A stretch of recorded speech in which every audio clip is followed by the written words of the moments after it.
Hi guys, welcome to Office Blokes React. I'm Office Bloke Dave. I'm Office Bloke Mike. Office Bloke Daz. Collectively we are the Office Blokes, aren't we? We are. It is true. Merch, Patreon page, social media, all that good stuff. Yeah. What else we got? Gaming channel. Gaming channel, that's what we've got. We've got Patreon as well. Patreon channel as well, yeah. £1.50. TikTok, you know, all the good stuff. Just click the link below and it'll take you to most of those places, but it's not been updated for a while, so it might not take you to all of them. Oh. There you go. If anyone comes to us for any reason, it's for facts and knowledge. Yeah. We know everything, don't we? The truth. Everything we say is deadly serious. We mean every word of it. And we're very knowledgeable, intelligent people. So the truth of Qatar 2022, the corruption of FIFA. This is right up my street, this. Yeah, get stuck into this one. I just... I have a lot to say on this kind of shit. It's not even started yet. It's getting wound up. Did you see that meme that was, I can't believe because of FIFA's corruption, we could be sat in a beer garden in the rain watching England draw 0-0 right now. I saw that yesterday. Yeah. That's exactly. But no, this is the bit that really bothers me. We've been prime right in the World Cup right now. Sat in the weather's gorgeous the last few weeks. I know. Lovely, right? yeah. I know. Blue skies, warm temperatures. Yeah. It's prime. And instead, now we're going to be sat fucking November and December, all squashed up, fucking freezing our nuts off. Yeah. Watching a shit tournament in Qatar. Yeah. No beer gardens, nothing like that, will there? Piss wet through because you've just got between the taxi and the pub or walk to the pub or whatever, and you're going to be sat cold and wet in the pub. Making reservations again because fucking no doubt the COVID shit will be out again. It'll be all be full, won't they? Yeah, like in the summer, it's great over here, isn't it? You can get out in the beer gardens, get out. That's what it's about. Big screens, beer gardens in the centre of town and stuff like that. Set things up, don't they? So it's great, isn't it? Great atmosphere. I found this new pub near me as well. It's got fucking great beer. Fucking got my table right at the front. That seems to be my table now. Every time I go, it's there. Yeah. And now I'm fucking just buzzing off that. Now I'm fucking there's none of this anyway. It's shite. Not even started. And on that note, yes, like I said, you come to us for facts and knowledge. So let's do it. The truth of Qatar 2022, the corruption of FIFA. You stole our summer. It's not going to cheer him up. You bastards. On the 2nd of December 2010, Qatar was awarded the right to host the 2022 FIFA World Cup finals by 22 members of the FIFA Executive Committee, including its notorious president, Sepp Blatter, beating the likes of USA and Japan in the bidding process. The tournament has become a melting pot of allegations and a catalyst for huge change within FIFA itself. But what was so controversial about the vote? Where have accusations of corruption arisen from? And who are the real winners and losers of the 2022 World Cup in Qatar? Here's how it happened. The trouble... Just before we get into it, I saw an article yesterday that was talking about how apparently the World Cup's quite known for the players, like, lots of women involved and lots of fun at all the World Cups. And they're saying, like, out of wedlock sex is illegal and up to 10 years in prison in Qatar. Correct. Really? Yeah. Wow. I told a story a few weeks ago. There was a girl, I think she was from Mexico, who was working on the FIFA World Cup, and she got raped in the hotel. You did, yeah. And she got prosecuted for it. Got told she's got to marry the guy, and then they'll drop all the charges. And in the end, she's bolted back to Mexico. I think it was Mexico or Brazil she was from. I'm not 100% sure. But yeah, she's had to sort of like make a run for it and fucking get back there, but she's never be allowed back in the Arab states again. It's outrageous, isn't it? Yeah, outrageous. It is. Bullshit. No way in this world should they have ever been anywhere near bidding for a World Cup. Well, they've More moved. should have been made of that as well. Where's the publicity about it? Yeah, I know. Should have been all over it, shouldn't they? And the fucking players are all going, yeah, we're going to go Qatar, and they don't like homosexuality. You can't wear the rain, but it's illegal. Yeah, it's just so much. I mean, I get the culture is there for their country, but you can't host something this big on a world stage when you you can't accept people like that. Yeah, absolutely. It's like the Olympics. It should be. It's an all-inclusive, like festival of sporting festival, isn't it? Yeah. That's what it is. You can't say, well, this guy does my nut away, doesn't it? You can't go to jail for the rest of his life. You can't have players wearing rainbow laces during Pride Month and all that sort of stuff if they're also going to go and play out. And this is Pride. This is Pride Month, right? And this is when the World Cup should have been. Yeah, and that's why it wasn't held in Qatar. It had nothing to do with the weather. I don't give a shit what they were saying. They were talking. They proposed temperature-controlled stadiums, all this kind of stuff. So it had nothing to do with that. Yeah, if the stadiums are temperature-controlled, the temperature-controlled. So it doesn't matter what the temperature is outside, does it? It doesn't matter. I mean, if you had the World Cup, if you had the World Cup now, the FIFA World Cup, it's going to be in the USA in 2026. I think is it USA, I Canada, think and Canada, Mexico. Yeah, It's the Americas, But you think, isn't it? yeah, but you think America. North America. But you look at the temperature now in Mexico, right? In Guadalajara or wherever it may be. I bet it's fucking hot. And I bet Los Angeles is hot. Oh yeah, Or big whatever. time. Or New Yeah. York. I've just come back from New York. It was fucking boiling. Same as point. there. It's boiling there. Yeah. Right. So what's the difference? Absolutely, yeah. Bullshit. This is proper winds me up. This. We're 30 seconds in, and we're probably Yeah. I know. Sorry. Here's how it happened. The trouble begins in October 2010, 2 months before the vote took place, when 2 members of the FIFA Executive Committee were banned for requesting payment in exchange for their vote. British newspaper The Sunday Times revealed that they had undercover footage of Amos Amadou of Nigeria requesting $800,000 to be paid directly All you need is your bank details. for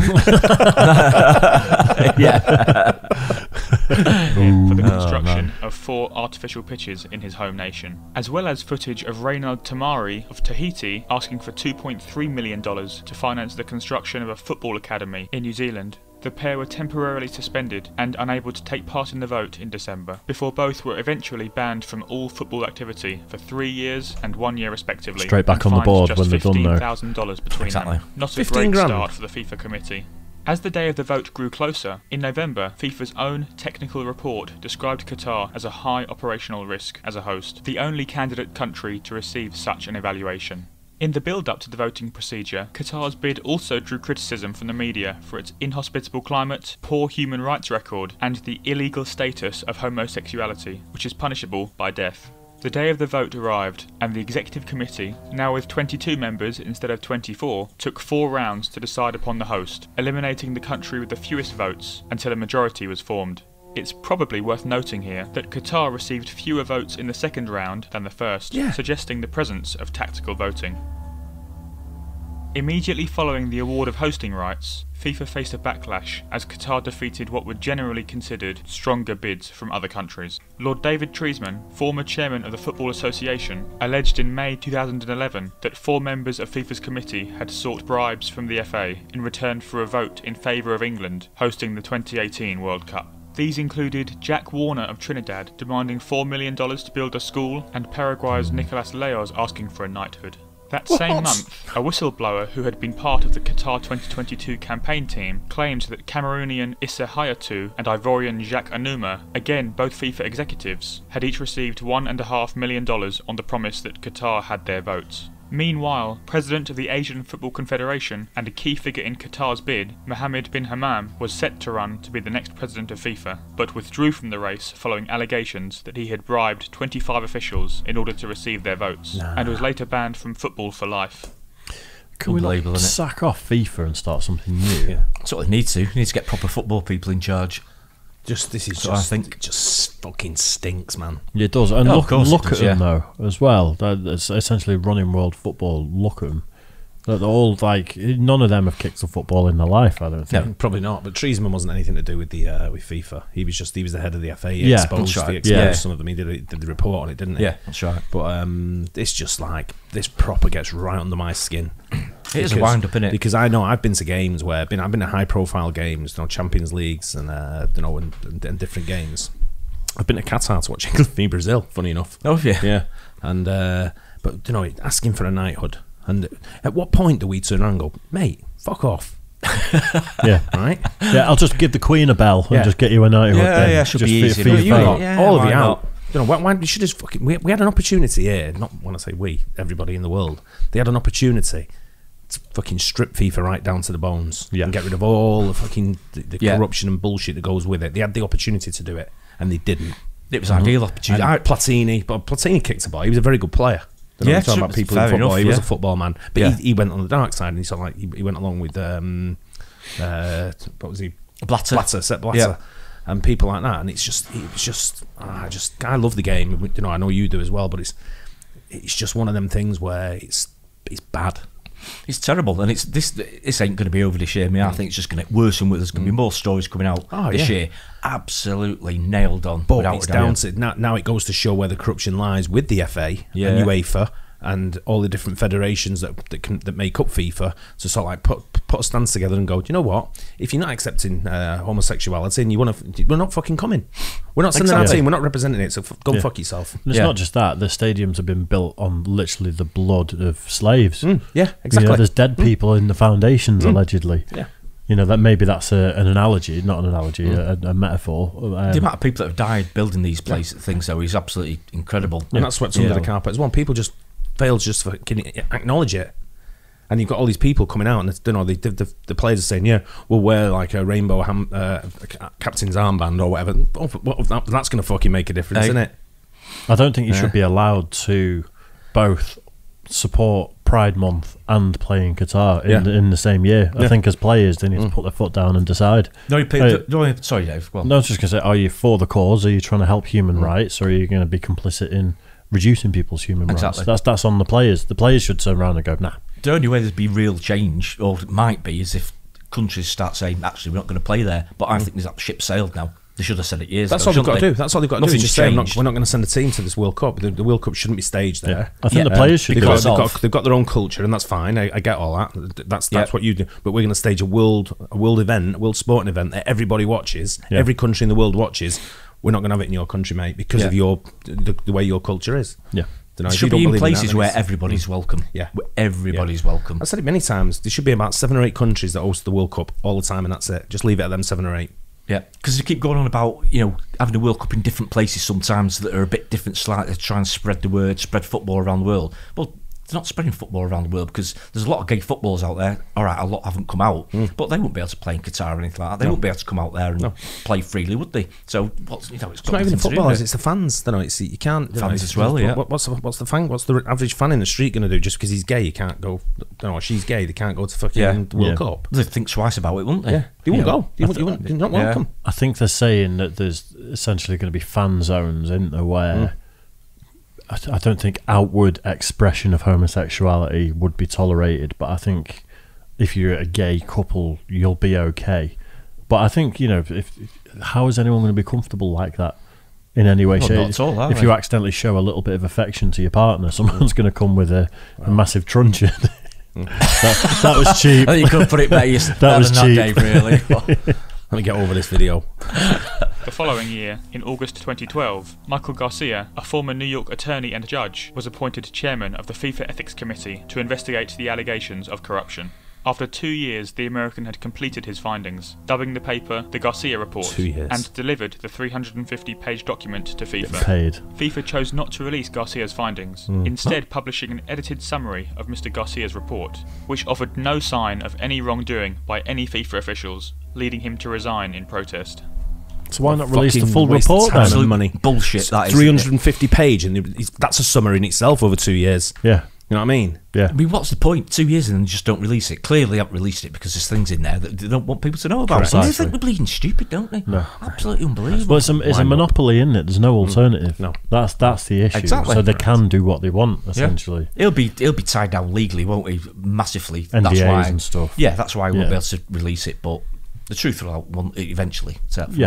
Yeah, without doubt. The wheels truly began to come off for FIFA in its 2015 corruption scandal, in which 11 of its top officials were found guilty of corruption and money laundering by the FBI. Although the allegations were not directly linked to the staging of the World Cup, several of the reprimanded members were part of the committee that gave the World Cup to Qatar, and were found to have a suspiciously close relationship with the country's government. Some of the other convictions included the transfer of $10 million directly from the head of South African Football Association to a FIFA executive, the same year that his nation hosted the World Cup in 2010, while other committee members received bribes worth millions of dollars from the Brazilian Football Confederation in relation to the country's home World Cup 4 years later.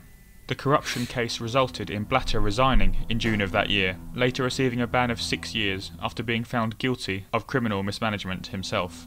In 2017, the full Garcia report was eventually published by German tabloid Bild, and revealed some of the underhand behaviours of FIFA's top officials, including $2 million being transferred directly into the account of a FIFA executive's 10-year-old daughter, and luxuries such as private jets paid for by national federations competing to host the World Cup. In addition, the minutes of FIFA meetings revealed that the extreme heat experienced during June and July in Qatar was not mentioned at any point by the executive committee when discussing potential hosts. In 2019, another investigation by the Sunday Times found that Qatar's state-run broadcasting network, Al Jazeera, had offered FIFA $400 million to secure the TV rights to the tournament, including an additional $100 million if Qatar were to win the bid. Criticism of Qatar's bid did not stop at corruption and bribery. Amnesty International have deplored the choice to stage the World Cup in Qatar. Amnesty claimed that construction workers earn less than $200 per month and are forced to live in squalid conditions, apparently being threatened on a regular basis and having their passports confiscated so they are unable to leave. On the subject of stadia construction, Qatar's bid outlines 8 stadiums to be used throughout the tournament, 1 of which is pre-existing and fully equipped, 2 need expansion, and 5 require full construction. Also, with the summer temperatures of Qatar reaching up to 50 degrees Celsius, the tournament needed to be moved from the normal June-July schedule. And with the Beijing Winter Olympics already set to take place in February, and the Islamic month of Ramadan falling in April of that year, it was decided that the tournament would take place in November and December, creating chaos in most Northern Hemisphere leagues, as it interrupts the middle of their winter calendar. All this still leaves question marks over the future of the tournament, and whether the media's concerns are valid remains to be seen. Who knows whether we will ever discover the extent of FIFA's deep-rooted corruption. And that's how it happened. I don't think it's I at the can end. subscribe to see more videos. I don't think it's up in the air whether or not it's going to happen. It's absolutely happening. this is I think obviously, too many stories to From come out. 2020, that. Yeah, There's no way they'll be able to keep everything that's been going on there quiet. no. I think No the players should, if they just got together and said we're going to carry on with the Premier League throughout, and the players just refuse to play in the World Cup instead, and just act like there is no World Cup this time, that'd be the biggest protest. You get people well, would do. England would definitely get punished. Don't know if it was someone like Spain or France opting out, then it'd be like, oh, okay. What if England we- would be like fucking 400-year ban? What if we tell all the other Yeah. teams, all the other countries, that that's what we're going to do, and have a world protest, and then we turn up and win the World Cup? Because no one else is. Just pretend we are, but then sneak in. I'm just one of them where it's, you look at it and you look at everything behind it, and it's just tainted for me. It's just a very tainted. I'll still watch it, obviously. It's with gritted teeth and moaning my arse all the way through. Because it should have been in the summer. It's a summer sport for the World Cup. Always has been. It's historically been. I don't even know when it started. Was it 1930s? Oh, probably was 30s or 40s, wasn't it? 30s, I would guess. Before And everyone around the world's involved in it, and it's not something where you only we have the Ashes where it's England, Australia. It's not that. It's a world stage for Yeah. Of everyone, course it all is. the best players and all the best people and coaches and managers and fans to come from all over the world and do it. And I'd love to go to the World Cup. I'd absolutely love to go, but I ain't going there. Yeah. No fucking chance. It takes something bigger than us not watching it on telly or something to stop things like this. It's going to take politicians and people at the top of the FA. It's going to take I was some gonna kind say of people in embargo. FIFA, but they ain't going to be people in FIFA doing it because they're all corrupt anyway, aren't they? Yeah. It's going to take something bigger than us fans, to do it, because they don't give a shit about fans anyway. No, they don't. They don't care. They don't. Yeah. They don't care about us. Well, the TV rights have been paid, so if we don't watch it, it's going to be a disaster for broadcasting television companies. media is another thing as well, but they're too invested in it as well, aren't they? They're not going to say, "Oh no, I'm not going to show that." You got people have got to step up, and people have got to be called out on it as well, because you've got people like David Beckham, right, who's an ambassador for the World Cup, and he's in Qatar going, "Come to this great country." They're getting all doesn't the sit fuck right, does off. it? Getting paid, you mean? Yeah, Doesn't sit not right. bad. Yeah. I mean, again, a lot of this is down to sponsors as well. Now some of these sponsors start going to get, are they going to get cold feet? Especially with programs that are going to come out nearer the time, which they will do. They must do. Yeah. And are they going to think, actually, we don't want to be associated with this? Not nowadays. The amount of companies that have gone extremely woke at the moment, and they, look at all the ones pulling out of Russia. Yeah. McDonald's. for precisely. one. Yeah. That's just one example. Yeah. They pulled out completely. Yeah, so you see one McDonald's advert during the World Cup, then they're hypocrites, aren't they? Kind of. Yeah. Well, that's it. I mean, What you're going to see, it's going to be all the global. It's going to be the massive global brands though in the for the You'd World Cup, think so, and yeah. Visas of the world and Heinekens and Pepsis and Cokes Pepsi, and the stuff like massive that. global Probably giants. just be sponsored Yeah, by huge. Toblerone, won't it? Because they're Swiss. We take no stance either. What it'll be all the gas companies from Qatar. Yeah, They're all over it. yeah, you They're might on, be right. yeah. Bell End Sports or whatever it's called, all blasted all around Which everywhere. won't care anyway. They'll be in there anyway. They don't care. Yeah. They don't care No. about sponsoring things like that anyway, do they? No. So Because they're associated with the country anyway. But it's You know, Qatar Airways will be everywhere. You know, blasted all over it all. It's just, for me, it's just one of them. Just has a massive sour taste for me. Just doesn't sit right at all. No, the whole thing doesn't. It's such with it. Blatant corruption, isn't it? And it's just mad when you see it. We all know there's been a lot of underhand stuff over the years, but as blatant as this is, it's hard to look at it and go and see it for anything else other than that. Yeah, let's not kid ourselves. I mean, it's not in just football. We know it's not just in sport, but you know, it is going on. Well, you look at when you travel, when you go into, say, the USA, right? And let's say, for instance, when I don't know where the cities are that are going to host them in the USA, but I'm assuming it's going to be places like LA, that's it, I think. Chicago, New York, you know, Guadalajara, maybe Mexico City, Toronto, sort of thing. They're hosting massive events every week, you know, week in, week out, with baseball, football, NFL, whatever, basketball. Where they've got thousands of concerts, got thousands of spectators going to these things every single week. Got the infrastructure. You're not all flying into one airport, remember? So when you go to the World Cup in the USA, you'll be flying LA, you'll be flying Boston, New York, Miami, wherever it may be, right? Yeah. You'll be all over it. You'll be scattered out all over the place, spread out. And then there, they've got one fucking airport, right? One airport? Yep. Wow. So again, with there's a huge history of violence, football violence between rival countries and Absolutely. stuff. And everyone just flies into one hub and everything's going to be okay. Yep. I know people who go to the World Cup, and there's some naughty boys that go from different countries, and I know that they're going to be going to this. They'll be going to this World Cup. Of course, all countries have got them as well, haven't they? I think they've underestimated this. And I know a lot of the police from different countries will be going as well. Yeah. So you put all that into. I don't think you realise how many people go to the World Cup. It's a huge spectacle. Of course it is. And for the amount of tourism that goes into there, the people will be flooding in. I know people. I was talking to someone the other day. He's going, but he's staying in Dubai. So he's going to fly from Dubai to Qatar. He's going to commute in to watch the games, and then just back into Dubai, which a lot of people will be doing.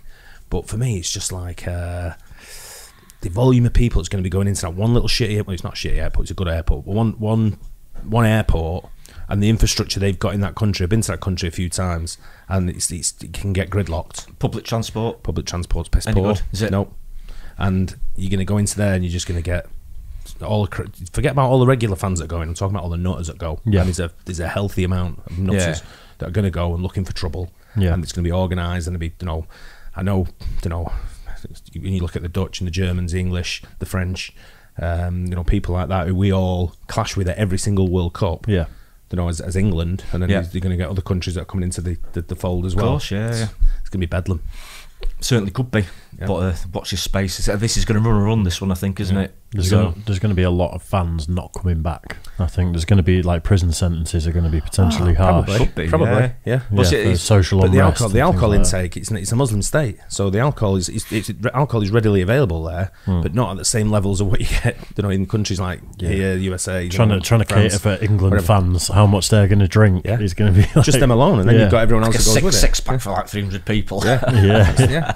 But you've got the everything that goes with it as well. And the heat's going to be there. Yeah. And then you're going to be fans. People I've seen, when we had the Euros, Germany were in our town here, and all the German fans were great, well behaved. There was a couple of spots of like scrapping and stuff. You always like get one, don't you're going you? to get the odd ones. Yeah. But the amount of people walking down the street with beers and stuff, like, you can't do that over there.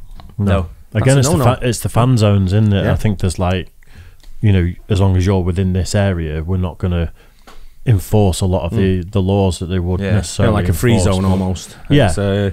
But you not everyone's going to want to go to them fan zones, like a demilitarized zone sort of thing, where someone can hold their boyfriend's hand and not get stoned to death. I've got a lot to say on it here. We could be here all day. I was going to say there'll be other videos that we do. Don't worry about that.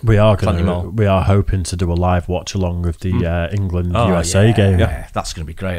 Yeah, I think we'll do a live watch along of many games, because the timing. I think the timing's fitting quite well for us here during the day. Yeah. So we'll be watching them during the day here anyway, sort of thing. So we'll have a full setup of us watching that here. Yeah, great. Looking forward to it. Yep. Well, I apologise for my rant there, but hope you guys enjoyed it. Don't forget, like and subscribe, hit the bell, and we'll catch you on the next one. Cheers. Guys.